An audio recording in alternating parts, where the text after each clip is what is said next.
우리들은 주식을 하면서 항상 남이 이야기하는 걸 들어요. 그리고 그 사람들이 제시하는 것만 보게 됩니다. 근데 그건 이미 다 지나간 자료예요. 틀리더라도 내가 일주일 후 또는 한 달 후를 예측을 해야 돼요. 그래야 방향을 잡을 수 있고 이 도박 같은 주식판에서 승리를 할 수가 있습니다. 이길 수가 있어요. 자, 여기 잠깐 볼게요. 지금 다우 지수가 1.07% 하락을 했고요. 나스닥이 1.76% 하락을 했습니다. S&P 500도 떨어졌고요. 그러면 필라델피아 반도체 지수는 더 떨어졌겠죠. 1.89% 하락을 했네요. 이게 지금 사실상 이틀 연속 떨어지고 있는 거고, 좀 길게 보면은 일주일 내내 떨어진 거예요. 우리가 못 느끼고 있었을 뿐이죠. 왜냐 그러면 국내 주식은 마치 버티는 것 같은 흐름으로 연결이 됐었거든요. 주식장이 예측하기가 쉽진 않죠. 이런 상황을 미리 예측할 수 있다면 그거는 그 사람의 능력이 굉장히 뛰어난 거예요. 이런 상황을 예측할 수는 있을까요? 다른 사람들이 말하는 걸 듣고 이런 상황을 예측하기는 불가능해요. 그러니까 제가 거듭 말씀드리잖아요.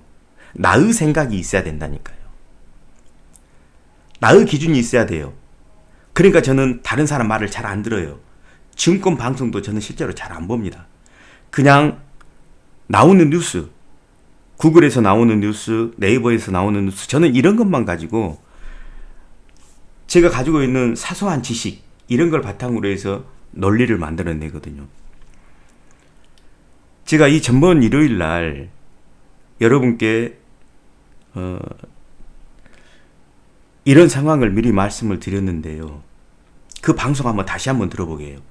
실제 매매하고 어떤 연관성이 있는가, 이 부분을 다시 한번 복습을 한번 해보게요.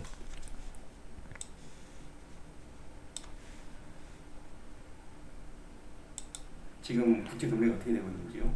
제가 실제로 일요일 날 했던 방송입니다. 여러분도 다 들었던 내용이에요. 자, 미국 국채 2년물입니다. 4.86%죠. 반을 내매가지고 4.9%라고 그럴게요. 이 3개월 동안 차트를 보면은요, 1월 달부터 해가지고 현재까지 지속적으로 지금 상승하고 있어요. 4.8%입니다. 2년물이. 그럼 10년물은 이것보다 높아야 되는데 실제로는 좀 낮아요. 역전이 됐기 때문이죠. 한번 볼게요. 확인. 자, 아까 4.9%였죠. 근데 10년물은 어때요? 3.9%입니다. 뭐 거의 1% 정도 차이가 나죠. 큰 차이가 납니다. 똑같이 1월 달부터 시작해가지고 지금 계속 오르고 있어요. 그러면 이렇게 금리 역전이 일어나게 되면요, 경기 침체가 반드시 동반된다는 통계가 지금 나와 있어요. 그리고 2년물하고 1년, 10년물이 금리 차가 나는데 이 금리 차가 더 커지면 커질수록 더 빨리 경기 침체로 들어간다는 통계가 있습니다. 기본적으로 요거는 여러분이 동의하시는 걸 보고 제가 설명을 드릴게요.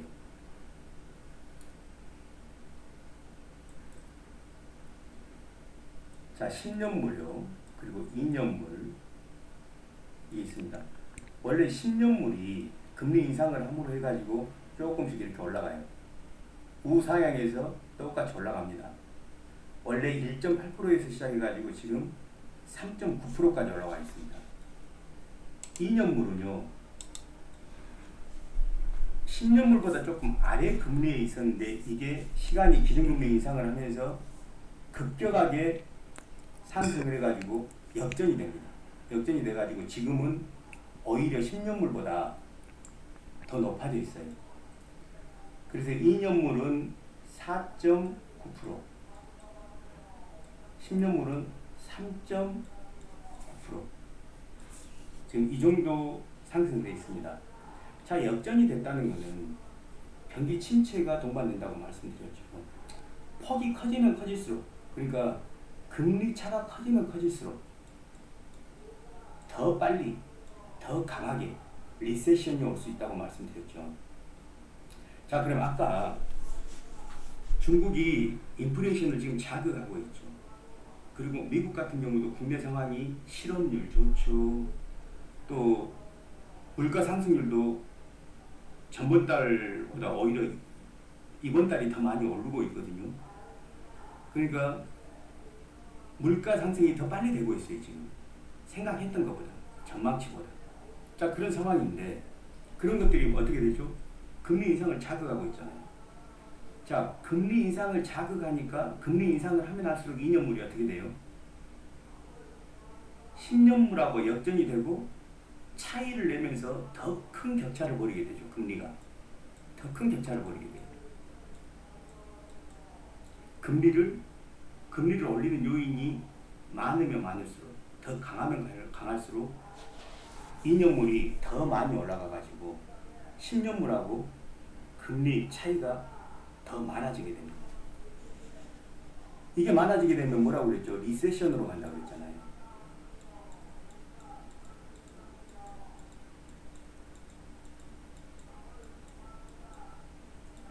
리세션이 되게 되면 금리가 동결되거나 긴축이 어찌됐건 멈추게 되겠죠. 그러면은 주식시장에는, 자본시장에는 금리가 동결되면 호재로 작용을 하잖아요. 이렇게 이야기를 해야 지금 상황이 설명이 됩니다. 자, 중국의 리오프닝, 이게 금리를 자극해서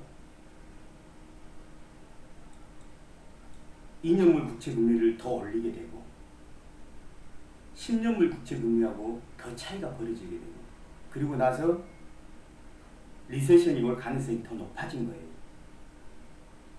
그러니까 제가 말씀드렸던, 자, 다시 정리해 볼게요. 금리 인상이 2년물하고 10년물의 격차를, 금리 차를 더 벌이고 있는 거예요. 이게 벌어지면 벌어질수록 리세션으로 갈 가능성이 높아져요. 더 빨라져요.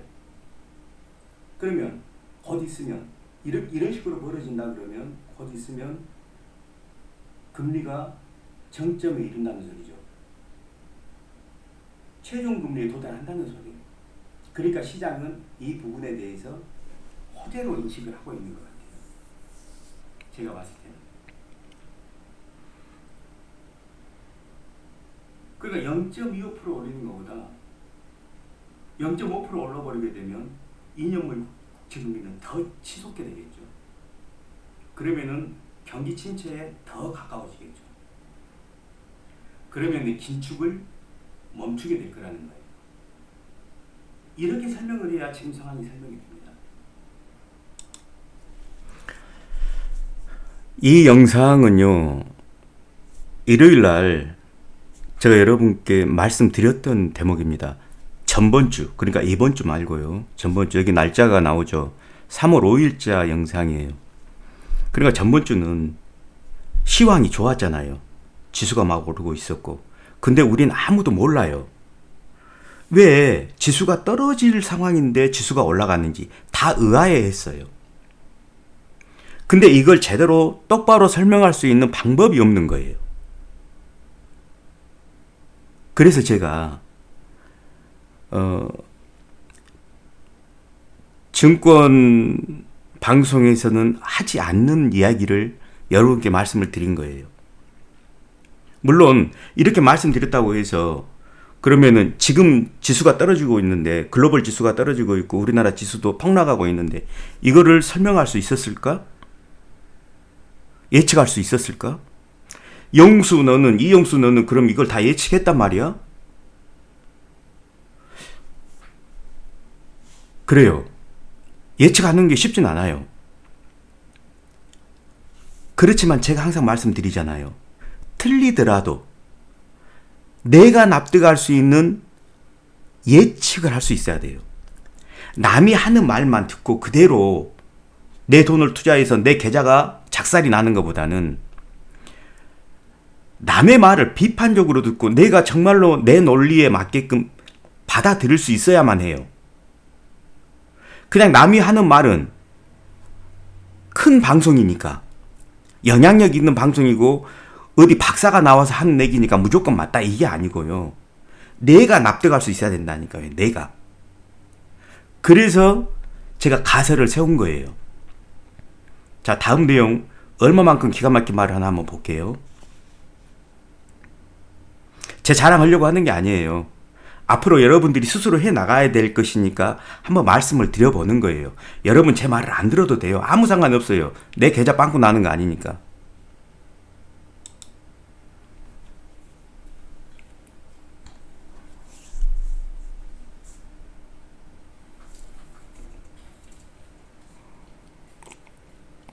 금리 인상이 지수에 오히려 호재로 작용을 하고 있다라고 제가 말씀을 드렸습니다. 연준이 기준금리를 올릴수록 2년물 국채금리가 큰 폭으로 상승을 함으로 해가지고 10년물하고 역전 금리 차를 더 많이 벌이게 되고, 그러면 리세션으로 간다. 그래서 이것이 지금 호재로 작동을 하고 있는 것이다.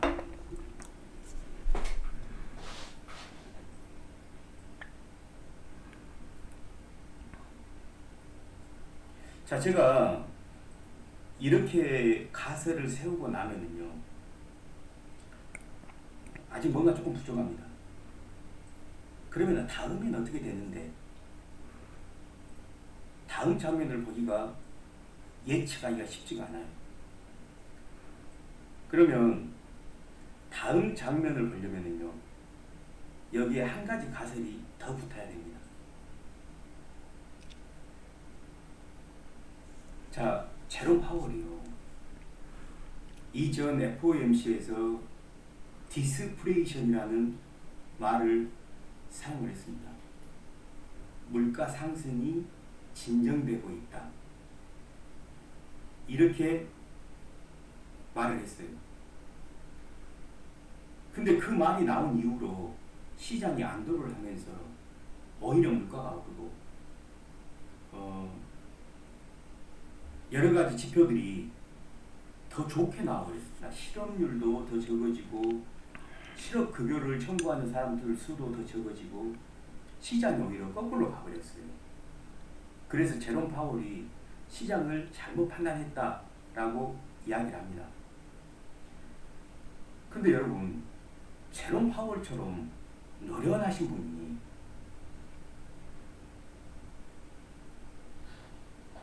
그런 실수를 했을까요? 혹시 의도적인 건 아니었을까요? 그러니까 계획적으로 그런 말을 한 건 아닐까요? 인플레이션이라는 것이 지금 미국에 필요하고, 그런 걸 해가지고 그 자연스럽게 금리 인상을 할 수 있고.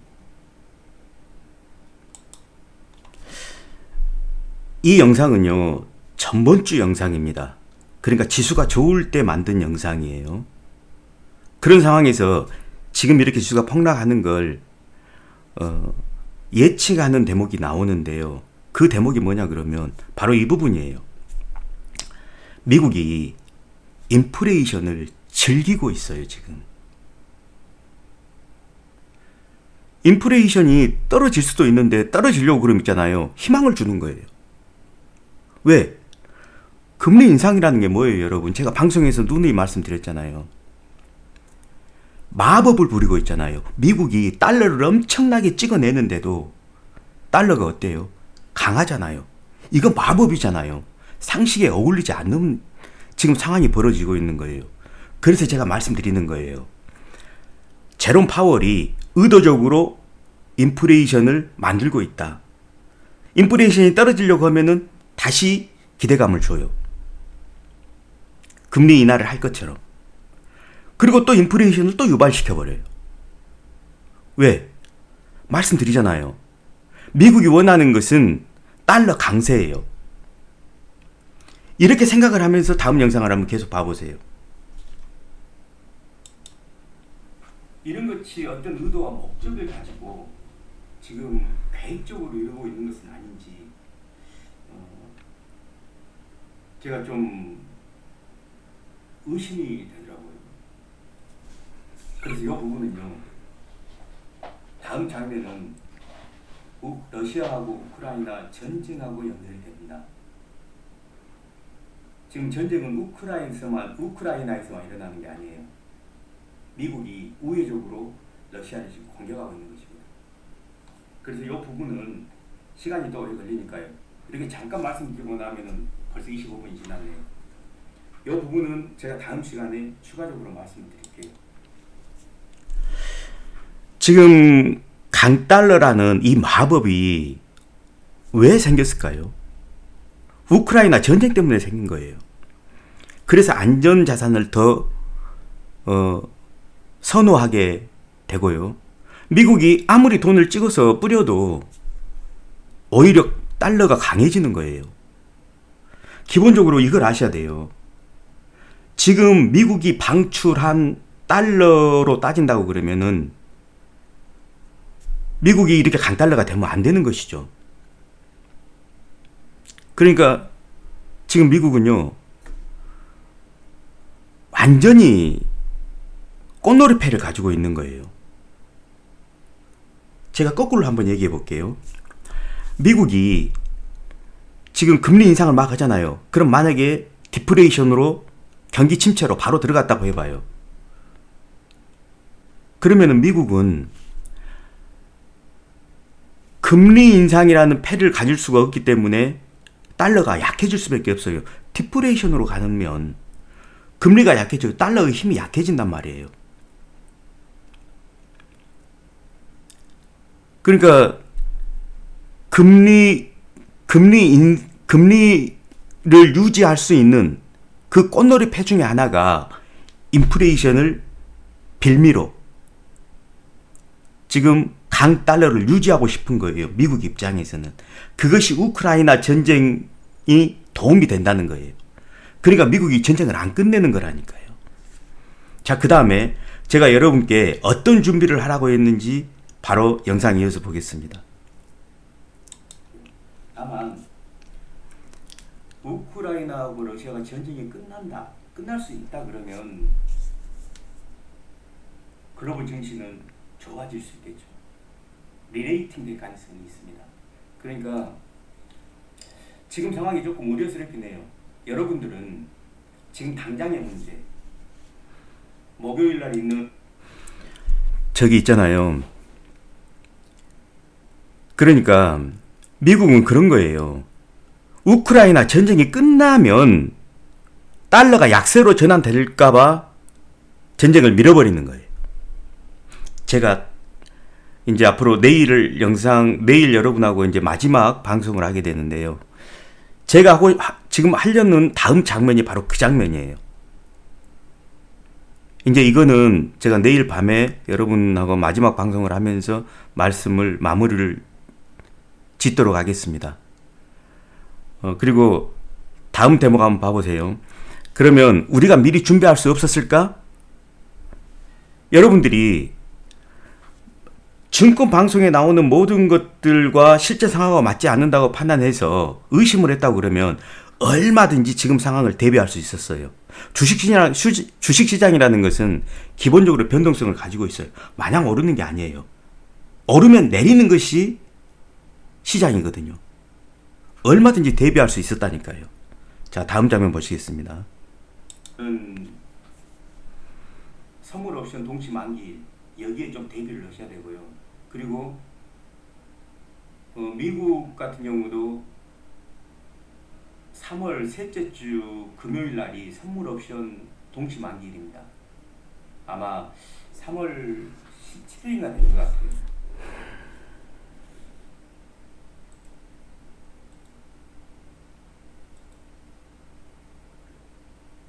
예, 3월 셋째 주 금요일이 17일이네요. 17일 날이 미국의 또 선물 옵션 동시 만기일입니다. 어찌됐건 이때는 지수가 떨어질 가능성이 굉장히 많습니다. 이제 이런 거에 대응하는 방법은 아주 간단하죠. 내가 가진 비중을 조금 줄여가지고 현금을 마련해놨다가 지수가 떨어졌을 때 평소에 생각했던 좋은 종목으로 추가적으로 매수를 하면 되는 거예요. 그럼 대응이 되는 겁니다. 그러니까 그런 부분에서 조금 준비를 해주시고요. 자, 쌍용차부터 한번 볼까요? 자, 시황에 대해서는 여기까지가 끝입니다. 그 다음에 이제 쌍용차 종목 분석으로 들어갔는데요. 영상을 보셨으면 아시겠지만 예측이 가능해요, 시장은. 근데 여러분의 이제 판단 능력이 문제인 거예요. 시장은 분명히 예측이 가능한데 내 판단 능력이 문제가 될 수 있어요. 뭐냐 그러면 앞뒤가 맞지 않는 말을 하는데 그 말을 하는 사람 메신저가 박사고 경영학 박사고 어디 증권사 부장이고 그러니까 그냥 비판 없이 받아들여 버리는 거예요. 제가 오늘 지금 하고 싶은 말은 그 말이에요. 평생을 우리는 주식을 해야 돼요. 다시 정리해서 말씀드리는데요. 박사가 하는 말이건 증권방송에서 어디 증권사의 유명한 오모 씨라든가 누가 나와서 하는 말들을요. 제발 비판을 하면서 받아들이라니까요. 그냥 단독 기사 하나 나오면 그 기사가 앞뒤가 정말 맞는 말인가 이걸 비판을 할 줄 알아야 돼요.